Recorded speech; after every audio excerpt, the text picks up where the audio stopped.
Esme Verrill had sworn, on the morning they carried her father out of Thorncross jail in a plain deal box, but she would never again set foot inside the shop that had been his. 9 years she had kept that promise, and it had cost her nearly everything a promise can cost a woman with no name left worth keeping. The room she worked in now smelled of tallow and hide glue, and the particular sourness of old paper drying too fast by a fire built too small to spare more coal. Frost had come early that year, and it sat on the inside of the window in a fur so thick she had stopped scraping it clear to see the street. She held her father's bone folder in her right hand, its handle gone the color and gloss of a chestnut from 40 years of thumbs before hers, and she drew it down the spine of a psalter someone else had ruined, and someone else would pay her 3 shillings to mend. Across the lane, to the one pane she kept clean, hung a sign she had stopped reading years ago because she no longer needed to. Crane and Son, stationers and registrars of the county. There was no son. There had never been a son. There had only ever been Josiah Crane, and the shop had been her father's, and the brass plate over the door still bore, if you looked closely enough, and she never did, the ghost of the letters T. Verrill, bookbinder, worn into the wood beneath the newer paint, like a scar under a sleeve. Nan Corey came up the stair without knocking, the way she always did, and set a folded paper on the bench beside Esme's elbow before she had properly got the door shut behind her. "Something's come for you from the hall," said Nan. "It has a seal on it the size of a shilling, and I did not open it, though I will say I held it to the candle a moment longer than strict honesty allows." Esme did not touch it at once. She finished the line of stitching she was on, because a half-turned thread left overnight would pucker by morning, and only then did she wipe her hands and break the seal. Rivenhall wanted a binder. The old Duke's library had taken water in the autumn floods, whole shelves of estate papers and family record swollen and mildewing in the dark of the muniment room, and no one in 3 counties was better trusted with ruined paper than the woman who had learned the trade at her father's bench before the bench was taken from her. Nan watched her read it twice. "You will not go," said Nan, not as a question, because she had known Esme Verrill for 9 years, and had never once seen her walk toward a grand house without flinching first. "I cannot afford not to go," Esme said, and folded the letter along its old crease. And there it was, out loud in the cold little room, the whole of her situation in one flat sentence. She had a debt to Nan for the room, and a debt to the parish for coal, and a debt, deeper than either, to a dead man who had taught her that a mended page still remembers its tear, but it holds. She said the last part without meaning to, the way a person says a scripture they no longer quite believe, but cannot stop reciting. And Nan's face did the thing it always did when Esme quoted her father, which was to soften, for exactly as long as it took to harden again into something more useful. "Well," said Nan, "if you're going among dukes, you had better take a clean apron and your wits, and I do not know which of the 2 you own more of." Esme was on the mail coach 2 mornings later, with her tools wrapped in oilcloth, and her father's folder in the bottom of her bag, wrapped separately, the way a person wraps the one thing they could not survive losing twice. The road out of Thorncross ran past the old crossroads, where a great elm stood split down its trunk from a lightning strike some 10 years gone, black on one side and stubbornly green on the other, and she watched it out the window until it was gone from sight, and told herself it meant nothing, the way she had told herself a great many things meant nothing. Rivenhall announced itself before it was visible. the way great houses do, in the smell of wood smoke and wet stone, and, underneath both, the mineral cold of a river running high with autumn rain. The house itself came up out of its own park all at once around a bend, grey and vast, and lit along one wing where servants were still airing rooms that had stood shut for a decade. And Esme sat forward in the coach in spite of herself, because she had mended books for country parsons and minor squires, and had never in her life seen a window lit by 40 candles at once for no occasion at all. She was taken in by the servants' door, which she had expected, and left to wait in a stone passage that smelled of beeswax and drying plaster, which she had also expected. And what she had not expected was the man who came round the corner, with his coat off and his sleeves turned back, and a smear of soot along one forearm, moving like a man who had somewhere to be and had forgotten, for the moment, that he was meant to move differently. He stopped when he saw her. She did not know yet that he was the Duke. She took him in the half-second she had to take him for anything, for an understeward, or a man sent down from the muniment room to fetch her. "I was told to wait for someone who could show me the water damage," she said. "Are you him?" Something crossed his face that was not quite a smile, and was not quite anything else either. "I am occasionally him," he said, "on days when no one has told me otherwise." He did not give his name, and she did not ask for it, and he led her up a back stair and along a gallery hung with portraits gone dark with soot and age, and he talked the whole way in the manner of a man unused to silence and slightly wary of it, telling her that the roof over the east wing had failed in 3 places during the flood, that his father's father's father had built the muniment room in the one part of the house where, it now appeared, no sensible man would ever have built anything, and that the estate had lost, by his own count, some 400 years of correspondence to mildew in a single wet October. He stopped at a low door and pushed it open onto a room lined floor to ceiling with shelving, half of it sagging under the weight of paper gone soft and gray and stuck to itself in solid blocks. And the smell of it hit her first, that particular graveyard smell of drowned paper, Swedish and rotten, and beneath it, fainter, the ammonia tang of ink lifting off ruined ledgers.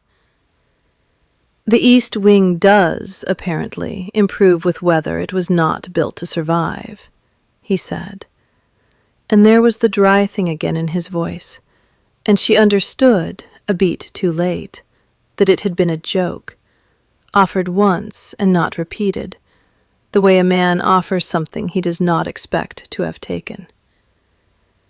She found herself looking at him properly for the first time.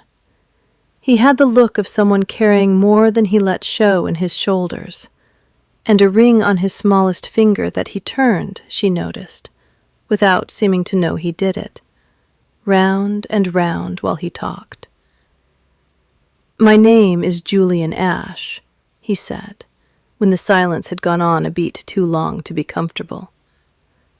"I believe you were told to expect a duke, and got a man in his shirt-sleeves instead. I will try not to hold the disappointment against you." Esme did not smile, quite, but something in her chest loosened half an inch, which was more dangerous by far than a smile would have been. She began at the near end of the shelving, working a block of fused pages apart with a bone spatula, and steam from a kettle Julian sent for, without being asked twice. And she worked for the better part of 2 hours while he came and went, once with tea neither of them drank, once with a lantern when the light failed. On the second visit he crouched beside her to look at what she had freed, an account book from some 40 years back, its ink blooming and spreading where the water had run, and among the smeared columns of rents and tithes, her eye caught, for no reason she could yet have named, on a name, half dissolved into the page. Verrill, it said, and a sum beside it. And nothing more, because the rest of the line had gone to porridge in the damp, and she closed the book before he could see her hand shake and set it, gently, on the pile of things not yet lost. She had been 3 days at Rivenhall before she understood the size of the world she had walked into, and she understood it the way most servants understand such things, which is by standing very still in a doorway and being looked through rather than at. The occasion was a dinner got up for the county, the first the house had held since the old Duke's death 2 years past, and Esme had been sent down with a length of ribbon to be pressed for one of the housemaids, and found herself, for want of a shorter passage, crossing the edge of the great hall at the exact moment the company was assembling before going in. She flattened herself against the wall, the way she had been taught to, and from there she watched Julian come down the stair in a black coat that fit him the way only very expensive coats fit anyone, and beside him, a half-step behind in the particular, practiced way of a woman raised from birth to walk beside power without ever seeming to lead it, came a young woman in grey silk with a clever, watchful face. "Lady Honoria Blackwell," murmured the housemaid beside her, who liked to know things and liked better to tell them. "They have as good as settled it. Her father holds paper on half the estate's northern boundary, and his Grace's father left debts nobody talks about above stairs. It is not a love match. It is arithmetic with a wedding at the end of it." Esme watched Julian bend to say something to Lady Honoria that made her laugh, briefly and without much warmth, the laugh of a woman performing ease rather than feeling it. And she watched a third figure detach itself from the knot of arriving guests and come forward with his hand already out, and her whole body went cold in a way that had nothing to do with the draught from the hall doors. Josiah Crane had put on weight and lost none of his manner in 9 years.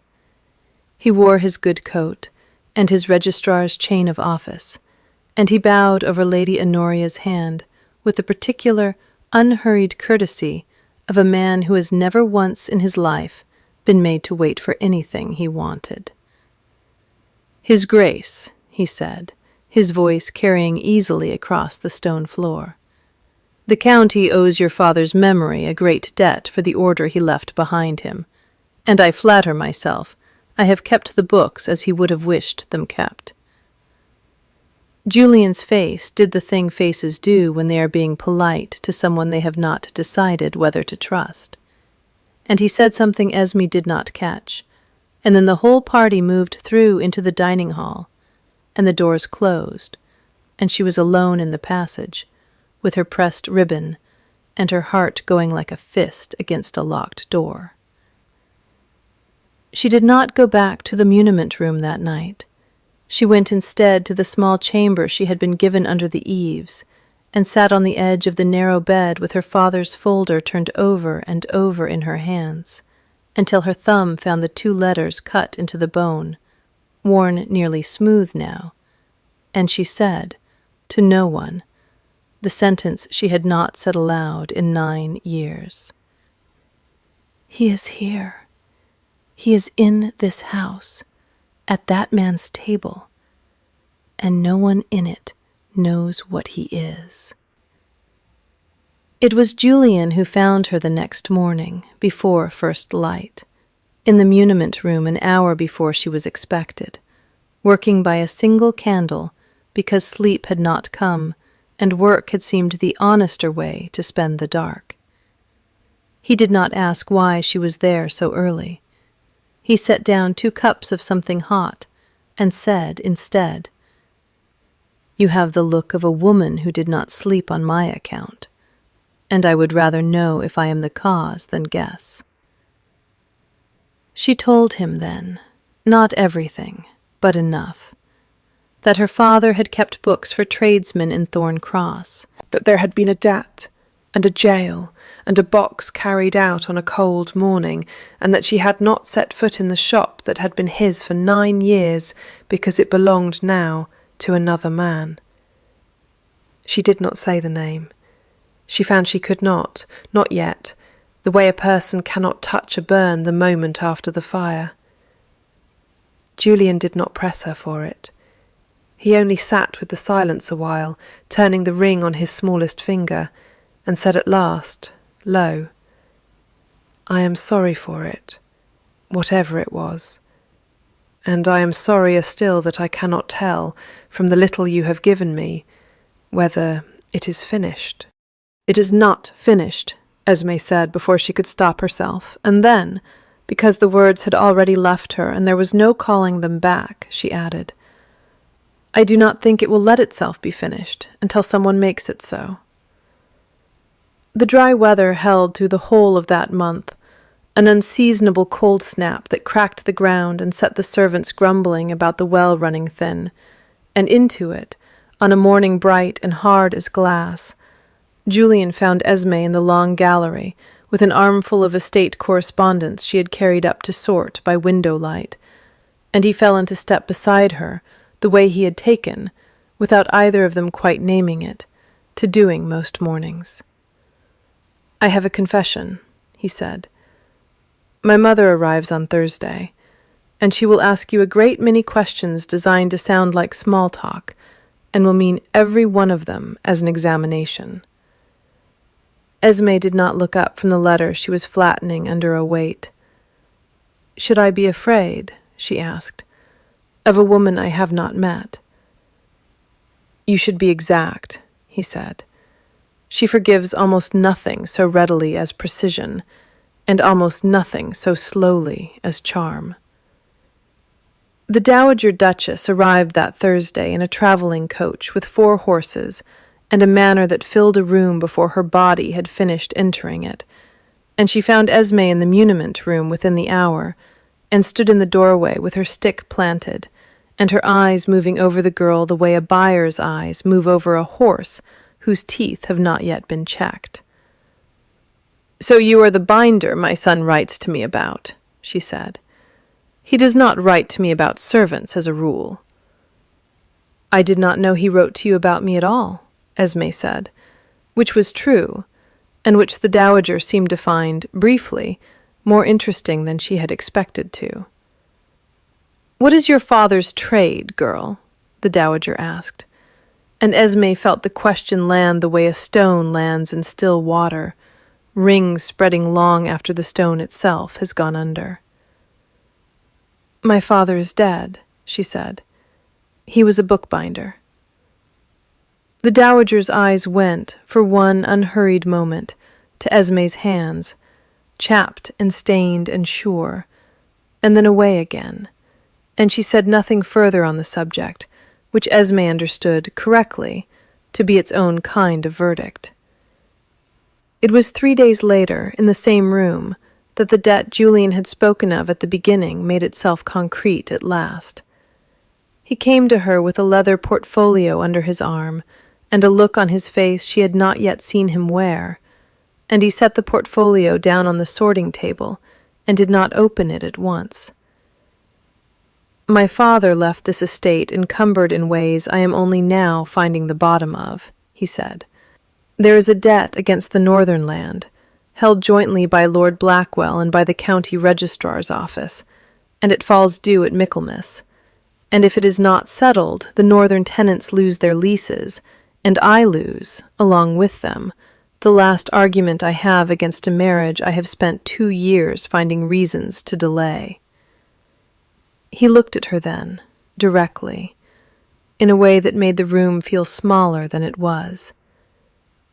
"I tell you this," he said, "because you are the only person in this house who has never once asked me for anything, and I find I trust that more than I trust most of what is asked of me daily." Esme set down the letter in her hand very carefully, because her fingers had begun to want to shake. "Then you should marry where the debt is settled," she said, and hated the flatness of her own voice, even as she heard it come out that way, because flatness was the only shape she could give a sentence that cost her that much to say. He did not answer for a long moment. "Perhaps," he said finally, and it was the first time she had heard him say a true thing badly, in a voice that did not match the ease he wore the rest of the time, like a second coat. That evening, at Julian's asking and against every instinct she still owned, Esme agreed to take charge of the Northern Estates rent ledgers, along with the flood-damaged archive, on the private, unspoken understanding that a woman who could read paper the way she could might find, somewhere in 40 years of accounts, the shape of an era large enough to buy the tenants another year. She found the first thread of it on a wet afternoon in November, 3 weeks into the ledger work, in a column of figures so ordinary that she nearly turned the page without a second look. It was the binding that stopped her, not the sum. She had spent her whole life reading the seams of books the way other people read faces, and the ledger for the year of her father's ruin had been rebound, not badly, but recently, the thread too clean, the leather too unweathered for a book that claimed 40 years on a shelf. And when she held it to the window and turned it against the light, she could see, faint as a scar under new skin, the ghost line of an older sewing pattern that did not match the one now holding the pages together. Someone had taken this book apart and put it back together with at least one page removed and at least one page added, and they had done it well enough to fool anyone who did not know, in her own hands, exactly what 40 years of honest wear ought to look like. She went to Nan's letters for comfort that night, the ones that had followed her from Thorn Cross, full of gossip and small complaint, and found instead, tucked inside the most recent, a folded scrap Nan had added almost as an afterthought. "I kept this because I did not trust the fire," Nan had written, and beneath it, a single leaf of paper gone soft with handling, her father's own private accounts for his last full year of trade, kept separate, as tradesmen sometimes did, from the ledger he showed the world. It was there, in her father's own hand, small and careful and entirely unlike the swollen, doctored figures in the Rivenhall book, that she found the debt he had actually owed. A modest sum, paid in full the spring before his arrest, receipted and initialed. She sat a long time with the 2 pages side by side under the candle. It was old Sims, the steward, who found her there past midnight, and did not scold her for the burnt-down candle the way she expected, but instead pulled up a stool, uninvited, and looked at what lay on the table with the flat, unsurprised eyes of a man who has kept a great house's secrets for 30 years, and buried most of them himself. "You have found something you were not meant to find," he said. "It is not the first such thing to surface in this room." "My father was a careful man," Esme said. "Someone made him look careless." "Careful men are the easiest to ruin," Sims said, "if you have a pen and a little patience." He did not offer more than that, but he told her, in the plain, unhurried way of a man setting down a burden he had carried too long alone, that he had once been asked to witness a signature on the Northern debt papers some 9 years back, and had signed where he was told, because a steward does not argue with a registrar of the county, and had never since been easy in his mind about the date on that page, which he was almost certain had been altered after his own hand left it. "Take it to his grace," Esme said. "Not yet," said Sims, and there was something almost gentle in the refusal. "A thing that is only suspected asks nothing of anyone. A thing that is proven cannot be put down again once it is picked up. Are you certain you want to pick it up?" She thought of the bone folder in her bag, worn to the shape of her father's thumb before it had ever known hers, and she thought of 9 years spent teaching herself not to want the thing she wanted most, which was simply to say his name in a room and have it mean, to everyone hearing it, an honest man. "I have wanted nothing else since I was 17 years old," she said. "Then you had best go and ask the man who holds the other half of that debt, why his signature sits 3 lines below one that was never made on the date it claims," Sims said, and rose, and left her with the candle burning low and both ledgers still open on the table, the old and the new, the truth and the thing built to bury it. She went to Josiah Crane's rooms in the county town 2 days later, telling Julian only that she had errands in Thorn Cross, because she had not yet decided how much of what she suspected she was ready to say aloud to a man whose whole future rested, by his own account, on the very debt she meant to unravel. Crane received her in a study that smelled of new leather and older tallow, a room got up to look like learning rather than to hold it, and he rose when she entered with the same unhurried courtesy she had watched him offer Lady Honoria across the stone floor.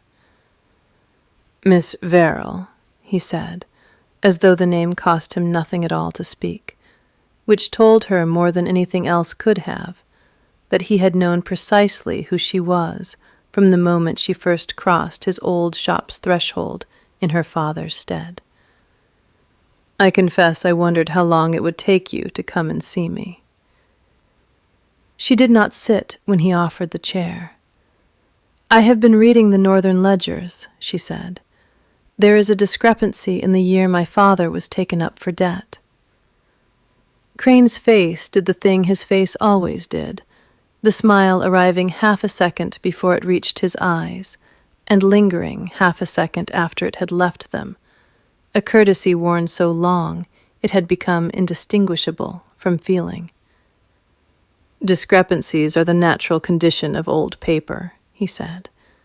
"I have spent 30 years reconciling other men's arithmetic, and I promise you it is duller work than the novels would have you believe." "I am not speaking of arithmetic," she said. "I am speaking of a rebound ledger with a page missing and a signature that was witnessed on a date the witness says he never saw it." Something in Crane's stillness sharpened, though nothing in his voice did. "You have been busy," he said. "I will tell you plainly, because I think you are a woman who prefers plainness to flattery, that your father owed money he could not pay, and that debtors, however industrious, however careful, however beloved by their daughters, are not made innocent by love alone. I did not ruin your father, Miss Verrill. I merely kept the books he could not keep straight, and I have kept them straight ever since. And if that has made me a man of some standing in a county that once knew me as a clerk's clerk with no name worth mentioning, I confess I find I am not ashamed of it." It was, she would think afterward, the most honest thing he ever said to her, and it was also, in its way, a confession dressed as a defense, because a man with nothing to answer for does not explain, unasked, why he is not ashamed.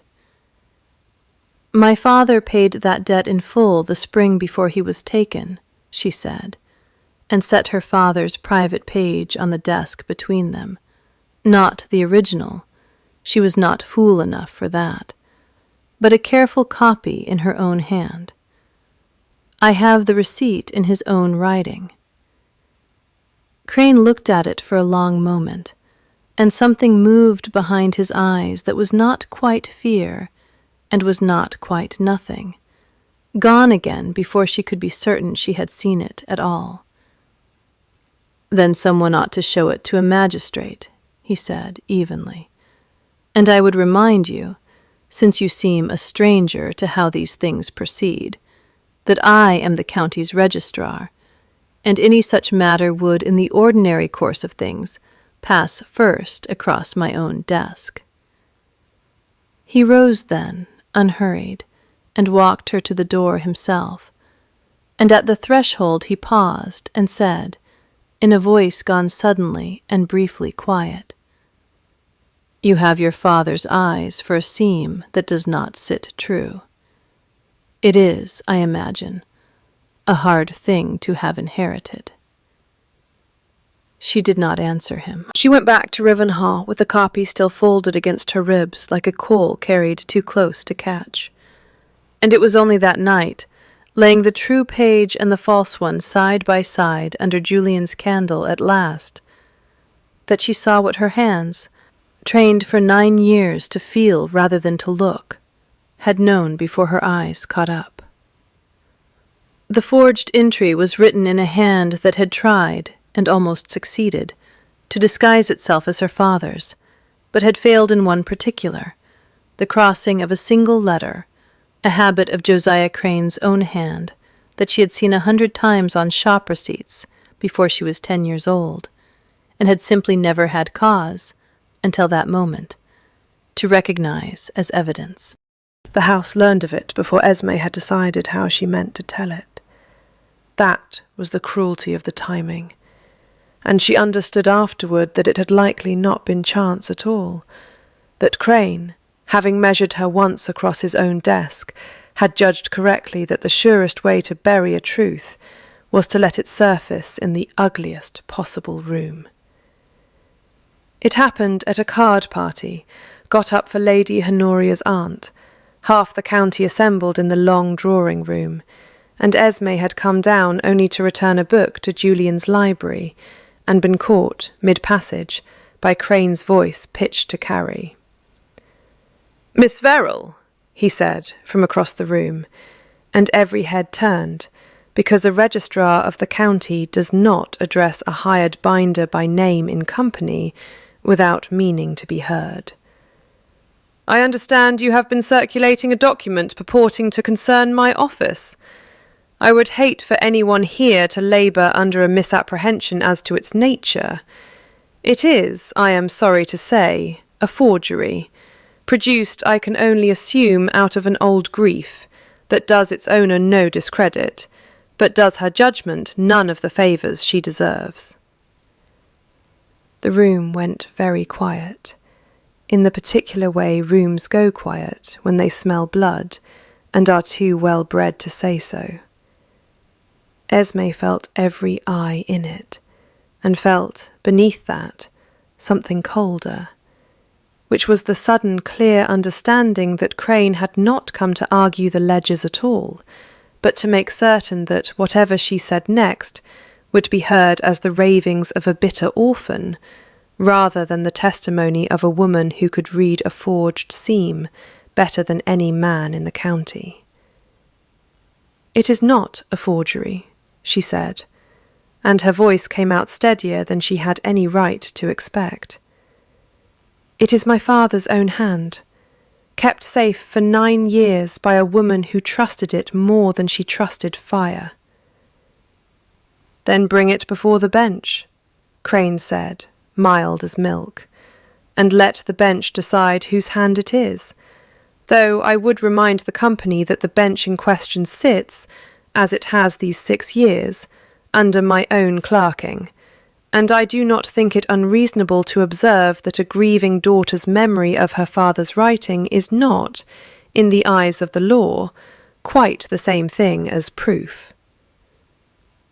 He turned then, with a small bow to the room at large, the very picture of a wronged man declining to press his advantage, and Esme stood in the doorway, with the whole company's pity and doubt settling over her like ash, and understood, with a plainness that hurt more than the humiliation itself, that he had just told her, in front of every witness who mattered, precisely how the game would be played if she insisted on playing it.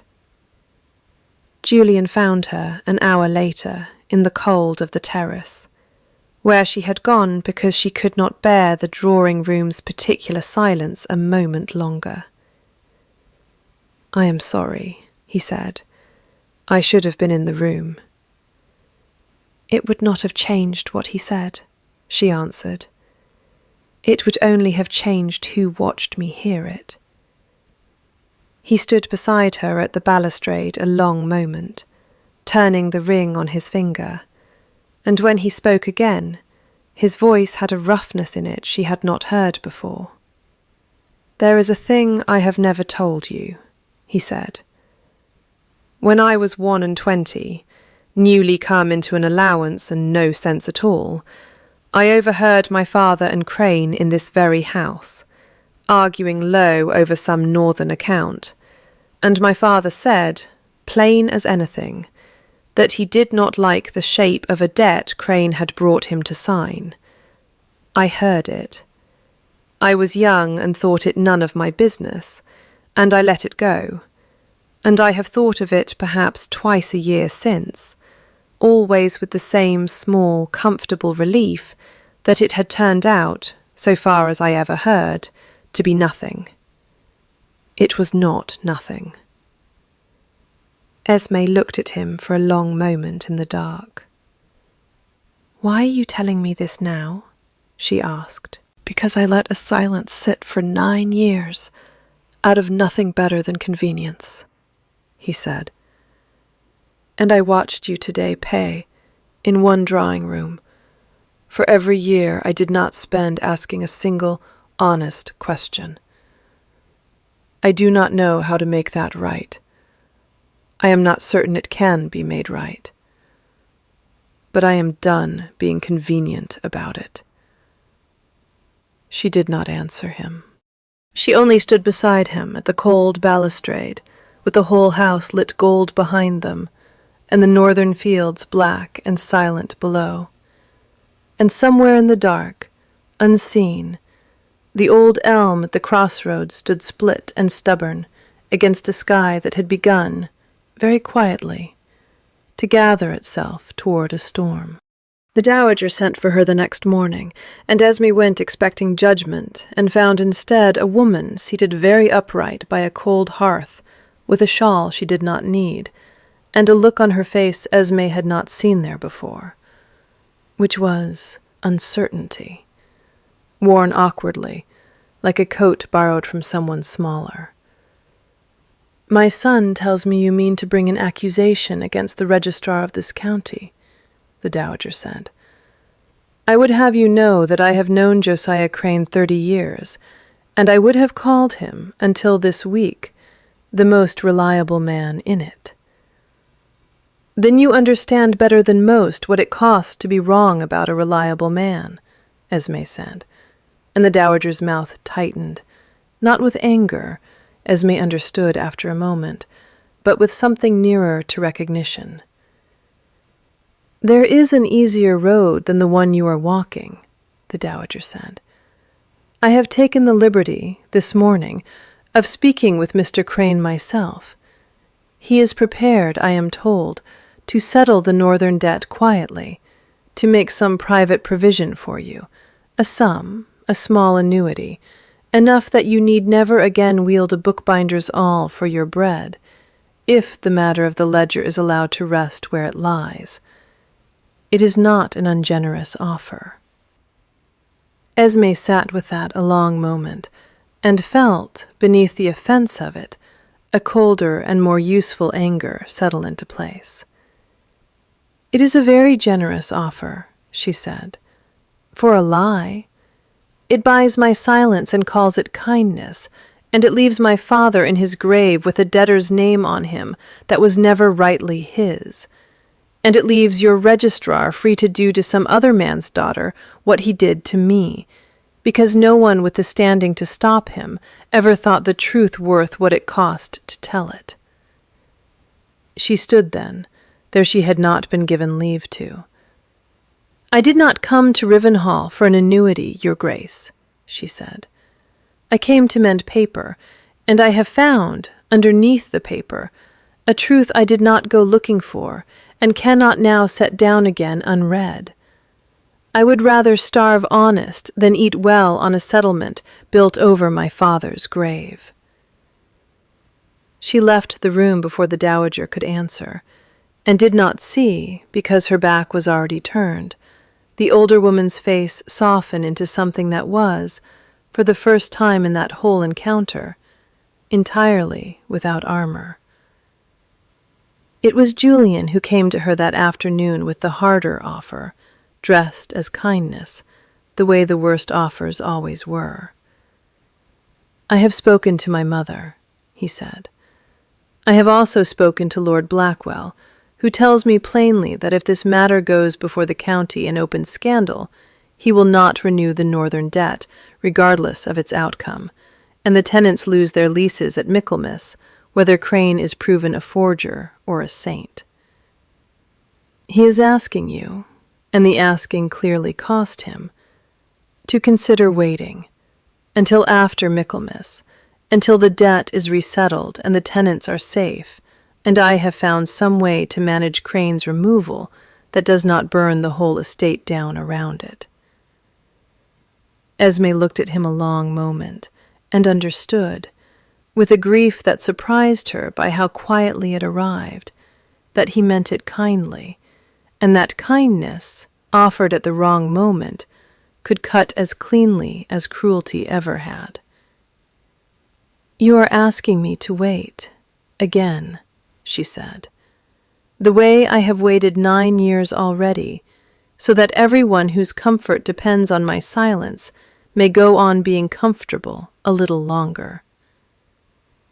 I am asking you to trust that I am trying to protect you," he said. "You cannot protect me by asking me to be smaller," she said. "That is what he did." "That is exactly, precisely what Josiah Crane did to my father, only he did it with a forged signature instead of a kind voice. And I find I cannot tell, standing here, that the kind voice costs me any less." She left Rivenhall the following morning before the household was properly awake, on foot as far as the crossroads, where the old elm stood black against a sky gone the color of a bruise.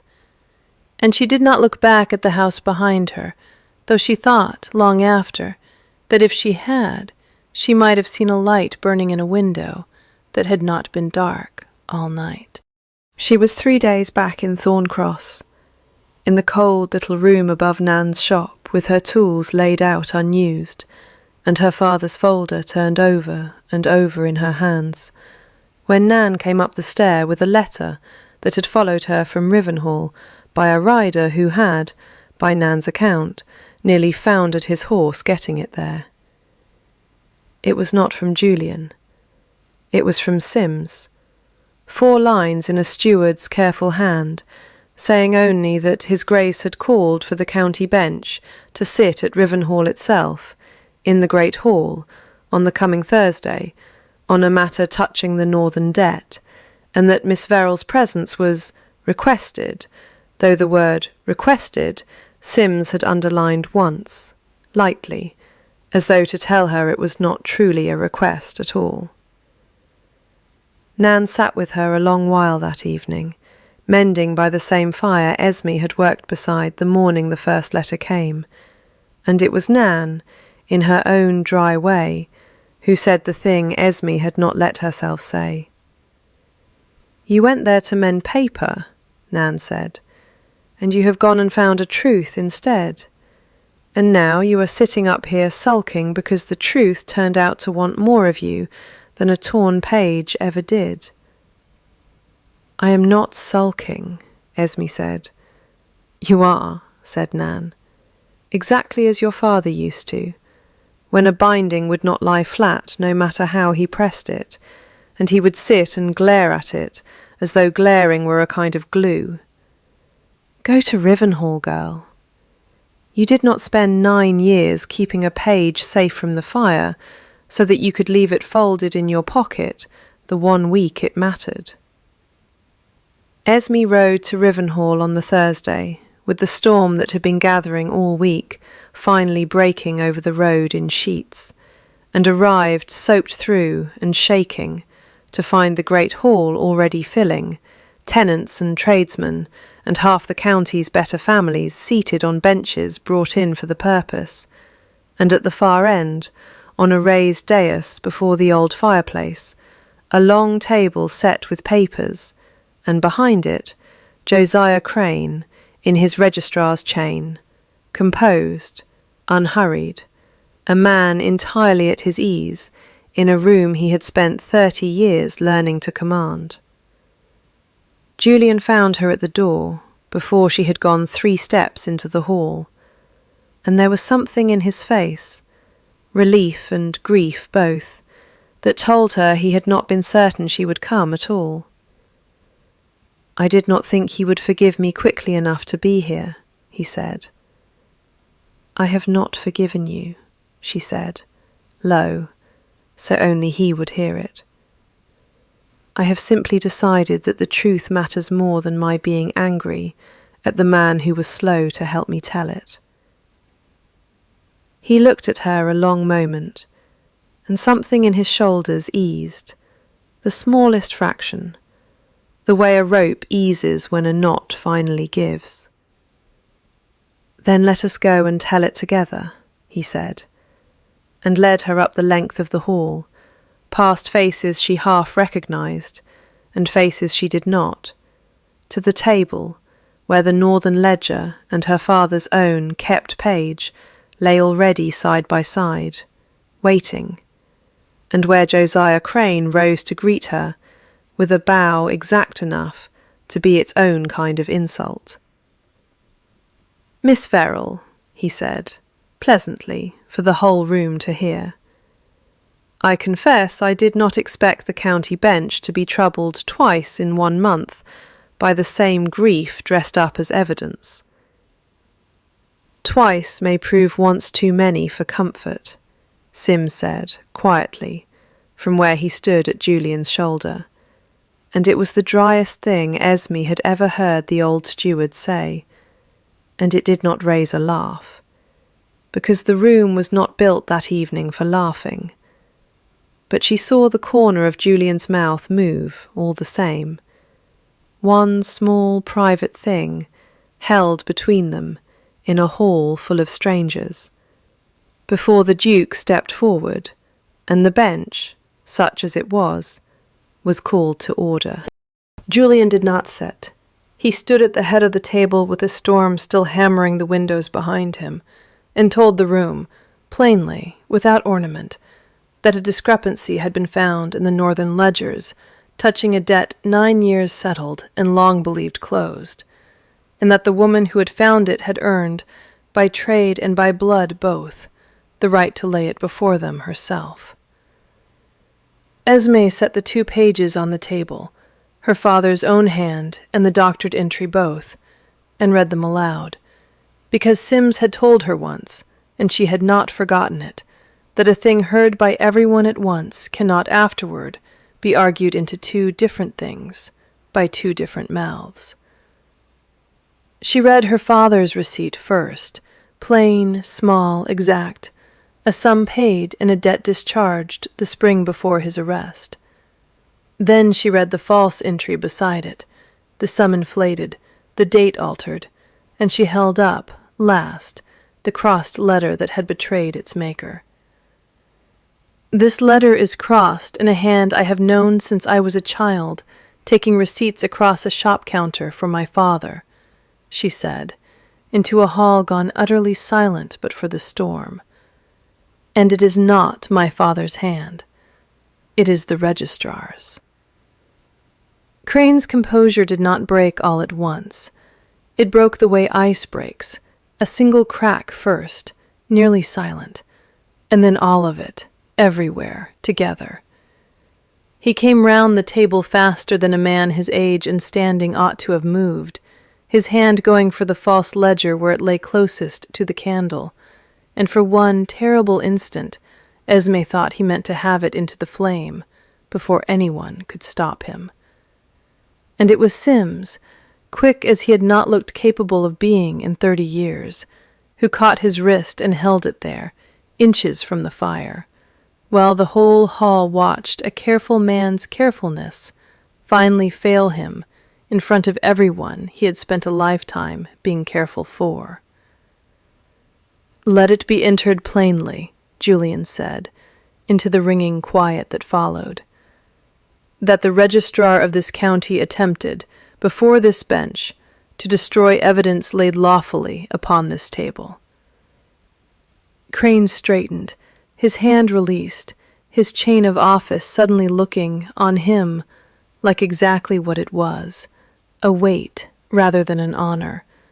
And for one unguarded moment, before the practiced face came back over the man beneath it, Esme saw something in him that she had not expected to see, and would remember longer than she expected to, which was fear, plain and human and entirely without theater. "I did not set out to ruin your father," he said, and his voice, for the first time in all their dealings, had nothing performed in it at all. "I set out to cover a shortfall I could not otherwise explain, and your father's name was simply the nearest honest name to hand, and I told myself, at the time, that it would cost him a season's trouble and no more, and I did not let myself watch closely enough to learn that it had cost him his life. It is the only true account I believe he ever gave her."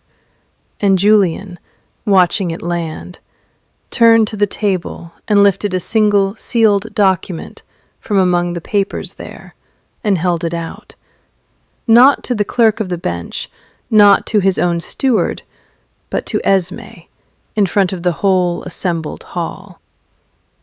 "This is a writ of removal and forfeiture," he said.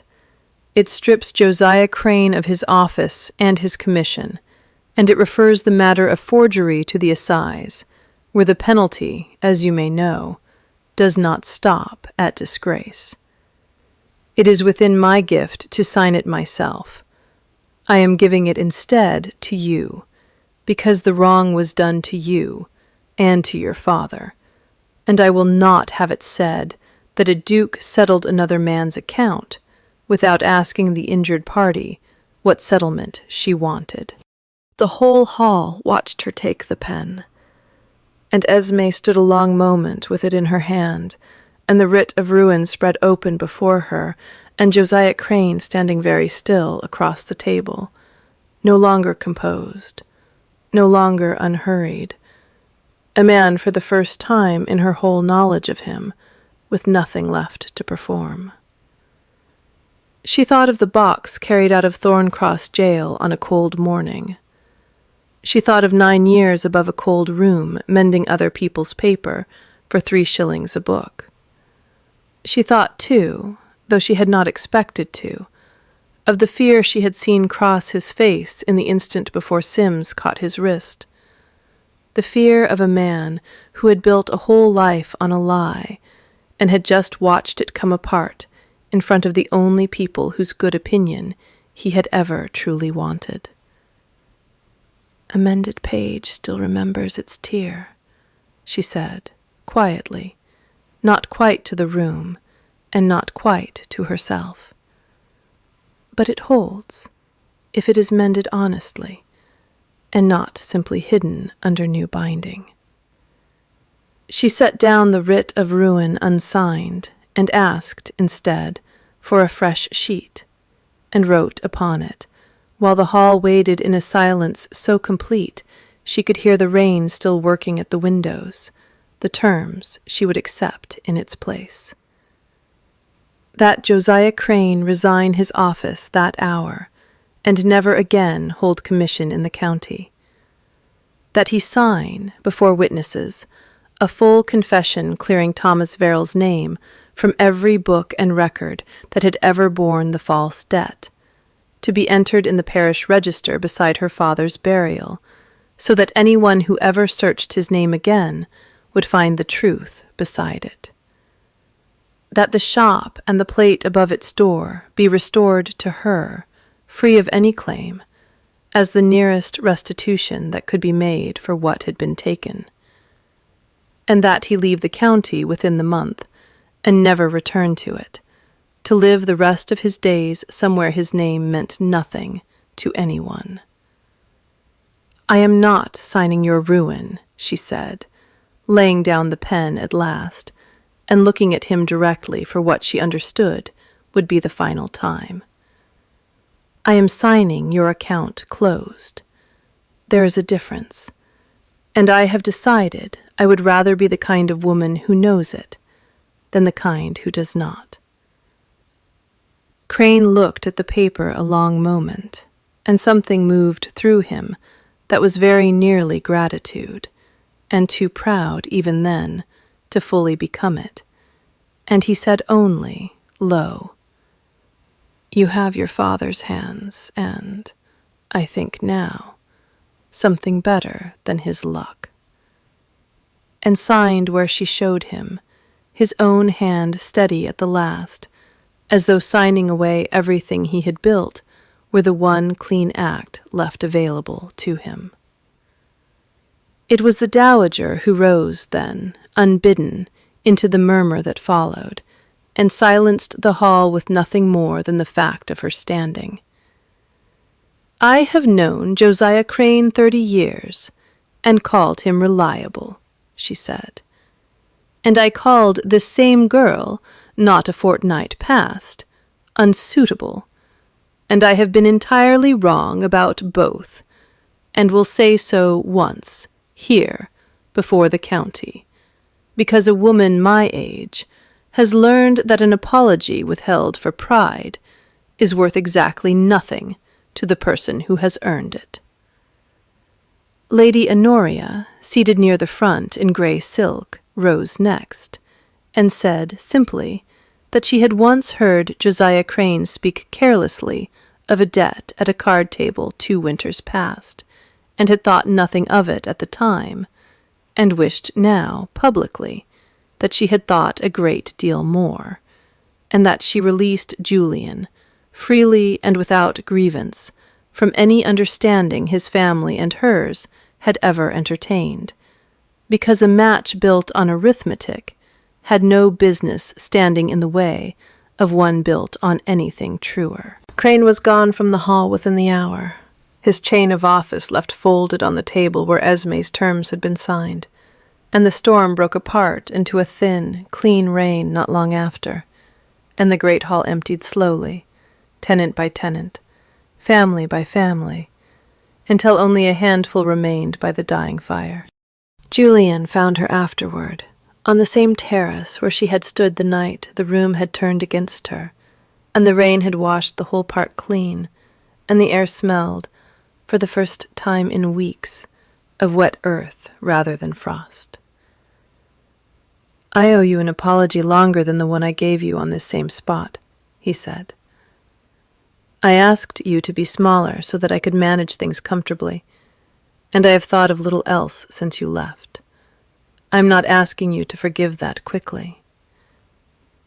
Esme stood at the balustrade with her father's folder warm in her closed hand, because she had carried it into the hall that evening and had not once let it out of her grip. "I have terms of my own," she said, and something in his face braced, gently, for whatever was coming. "Go on," he said. "I will not be managed for my own good again, not by you, not by anyone," she said. "If I am wrong about a thing, tell me plainly, and if you are afraid, say that you are afraid, and do not dress it up as kindness for my sake, because I have had enough kindness done to me at my own expense to last the rest of my life. And I will not be a comfortable arithmetic for anyone, not a settlement, not an annuity, not a quiet arrangement got up to keep the county easy. If you want me, you will have to want the whole of what I am, the shop and the debt and the 9 years and all of it, out loud, where everyone can hear it." Julian was quiet a long moment, turning the ring on his finger, and then he stopped turning it, deliberately, and took her free hand instead, the one not closed around the folder. "I do want the whole of it," he said.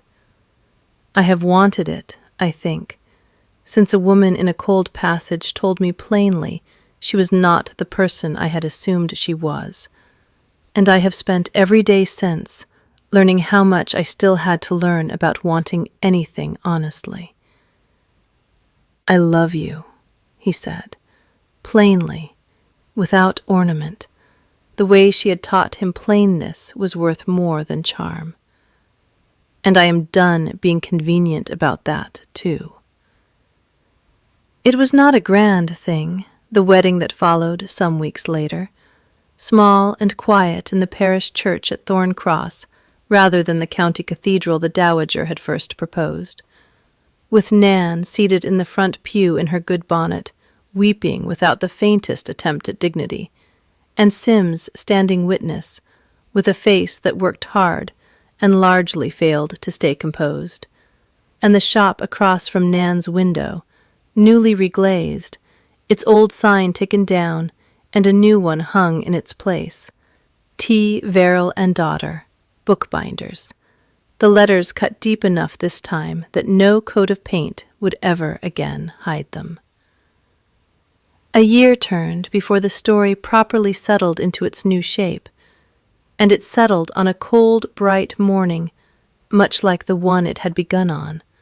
Frost on the window, a small fire built a little more generously than the old one had ever been, Esme at the bench, with a boy of perhaps 10 beside her, an apprentice sent up from the parish school with quick hands and a quicker tongue, and she guided his fingers along the spine of a ledger with a bone folder she had had made new that spring, a twin to her father's, the old one kept now behind glass, on the shelf where anyone entering the shop could see it, the 2 letters worn into the handle still legible if you knew, as she did, exactly where to look.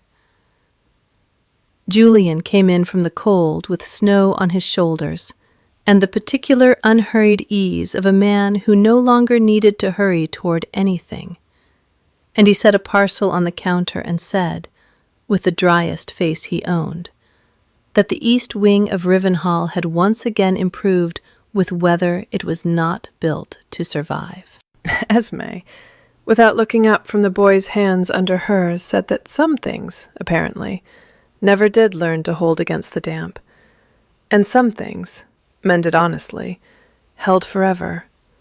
And that was where we will leave them, in the small warm shop with the new sign over the door, and the old folder behind its glass, and the frost drawing its slow lace across a window no one felt any need to scrape clear, because there was nothing outside it they were waiting to see, only the whole quiet, mended shape of a life they had built to last. If this one kept you a little longer by the fire tonight, stay just a moment more, because it is a story I always find myself telling slowly, the way Esme mended a page, one careful stitch at a time. And if the moment that held you was the one where she set down the writ of ruin and asked for a fresh sheet instead, I would love to hear it, down in the comments. So subscribe to channel name, and tell me which page in this one you would have kept for yourself. The kettle is still warm, and there is another story waiting just past it. So bank the fire low. Hold whatever mended thing you carry a little closer, and sleep gently, and be kind. And I will see you again soon.